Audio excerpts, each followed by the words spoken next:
Look at this dude.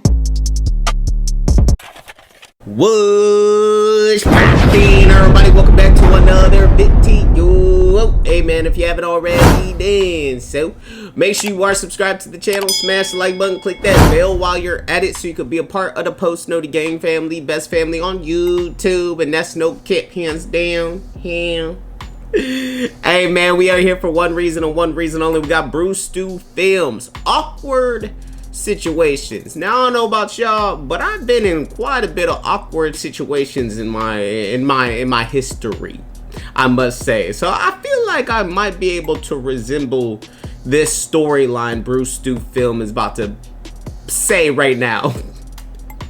We're about to do less talking, man, more reacting. Let's dive right into this video. Let go. Alright, now throughout my life, I've experienced plenty of awkward situations. Just like I said too, same here.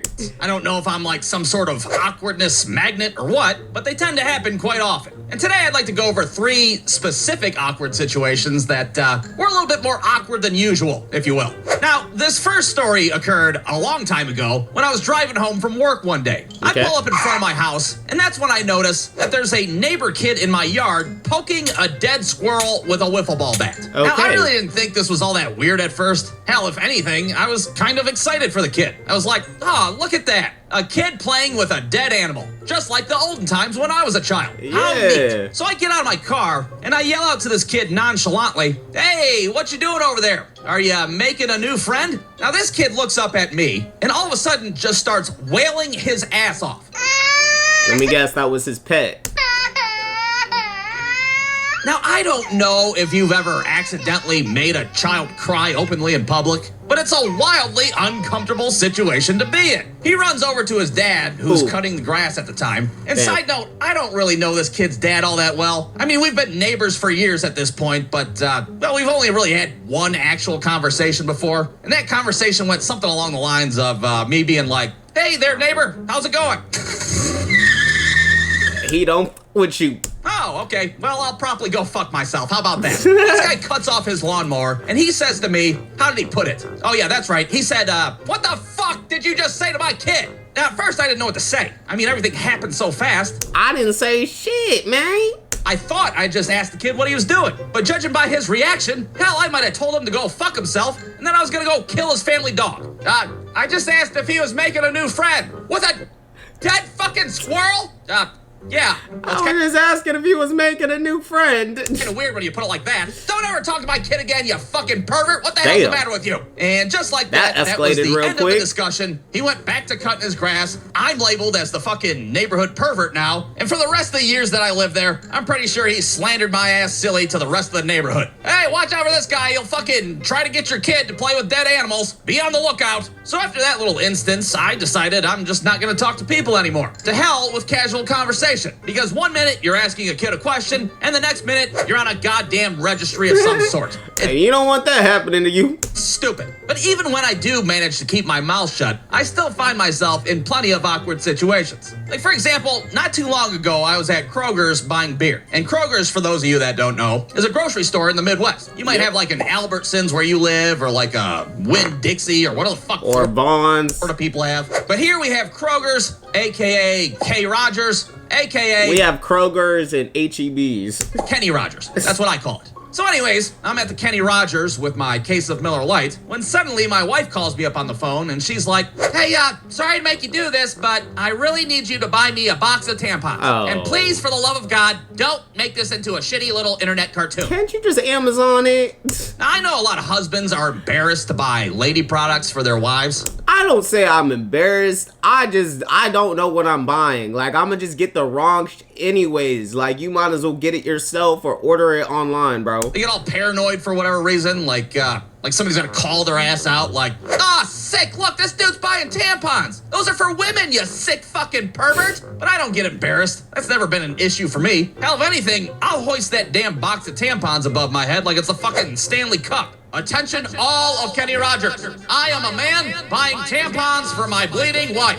So I'm standing in line for the cashier, holding my case of Miller Lite. Hey, you might as well be out in the open about it. And my box of Tampax pearls. Well, it was right about then that I start thinking about something that I saw on TV a while back. And that something was like an episode of 60 Minutes or some shit, where they were doing a story about teenagers who soak tampons in alcohol, and then they, shove them up their asses to get super drunk. Never done that before. I'm not making this up. This was a real fucking thing I seen on TV. The news anchor was like, "Are your kids shoving beer-infused tampons up their assholes? More at 11. Or whatever the fuck he said. Don't you enjoy it more by just taking a chug of the alcohol itself instead of shoving it up your ass, bro? What? Well, now I start getting a little paranoid because now I look like the goddamn poster child of this new-fangled teenage trend. I look back at the dude behind me, and he's giving me a look like he fucking seen the same episode of 60 Minutes that I did. Boy, looks like you got quite the night planned out for yourself now, don't you? Dead. So I go to check out, and I can tell that the cashier is totally perplexed at my choice of groceries. He's looking at the tampons and beer, then back at me, and then back at the tampons and beer, and he's trying to figure out what the fuck the correlation is between these two products. Well, now I feel like I have to speak up and try to defend myself to some degree. Look, it's really not what it looks like, okay? What's not what it looks like? The beer and the tampons. I'm not, doing anything weird with them. Why would I think that? At this point, I wouldn't even give a fuck about explaining myself. I'll just be like, look, is it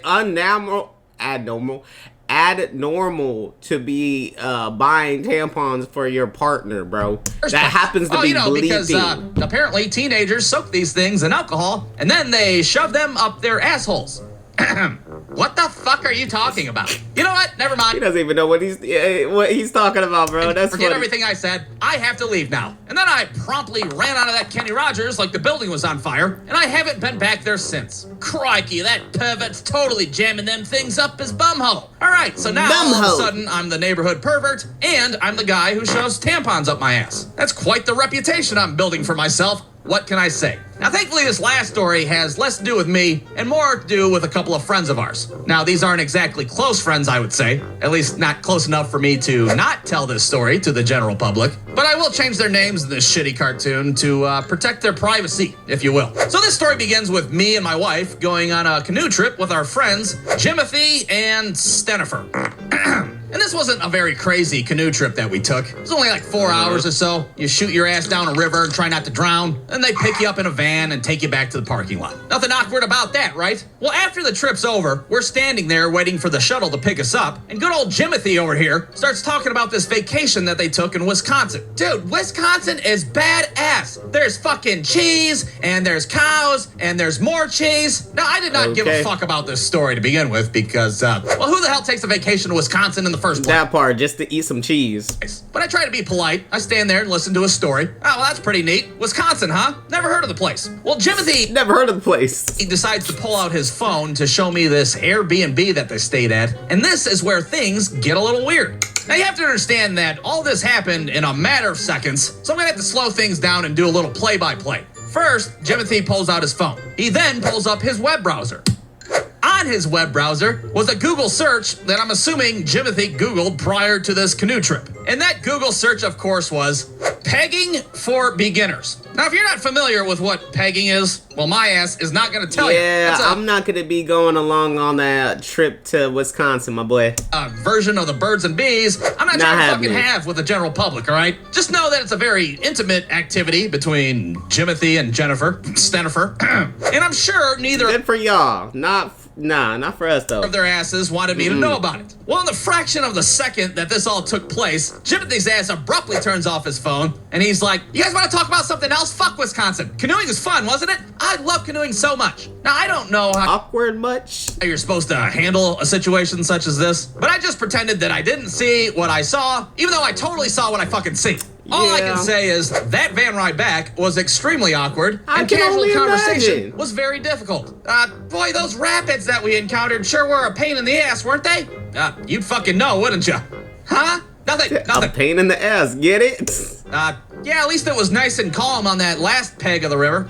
Leg of the river. So yeah, there you have it. There's 3 awkward situations that I really wish I wasn't a part of. I'm sorry that 2 out of the 3 stories had to do with things being inserted into asses, but that's the way it goes. Like Meatloaf said. That's how life be sometimes, right? Ain't bad. And Jimothy, if you're out there watching this, which, you know, there's a good chance that you are, I'm sorry I had to slander your ass 6 ways to Sunday, and I wish you no hard feelings whatsoever. Unless, of course, those hard feelings are in your asshole. Then I wish you all the hard feelings. All of them in the whole wide world. The end. The end.